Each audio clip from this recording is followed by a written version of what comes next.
Well, I'm Bruce Matthews. I'm the executive director of the North Country Trail Association.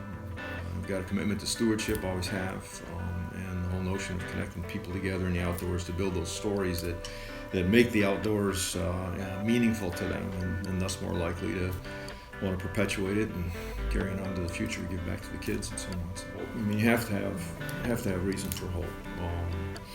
Was it Albert Schweitzer that said, "No ray of hope is ever lost, but the green that it awakens into existence needs time to sprout." All things worth doing are done in faith, and so you do it in faith.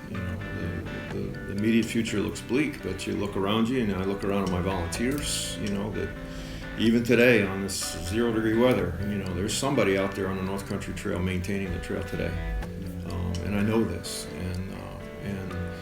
and that not only gives you hope, but it also gives you a reason for doing what you're doing, and because you can't give up on them. It was when I was I think probably 13 years old, and the typical hormone-laden, directionless 13-year-old boy that I was at a camp.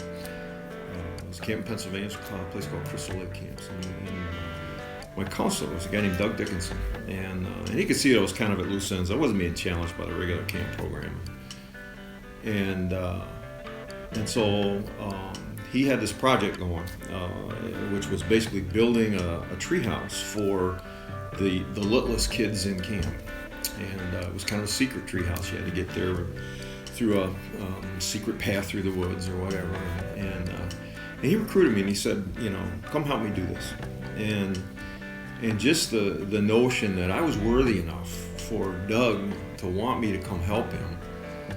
I have no idea how much help I was, but I know how much help he was in instilling in me that sense of self-worth and confidence that that I was worth being with, that I was worth asking to be a help, in what he was doing. And I've carried that with me, for a long time. I try to be a Doug to other people. When I was on the faculty at Cortland College, Cortland State University in New York, a program called Adirondack Winter Studies, where we'd spend 10 days in the Adirondacks. 2 or 3 people, contact me recently, and that was 20 years ago, just out of the blue. They found me on Facebook, and they just wanted me to know, what a difference I'd made, and you kind of knew that, you felt that, but having that affirmed, just kind of just said, yeah, I did something good there, I carried on the legacy of Doug Dickinson or whatever, so I think that matters.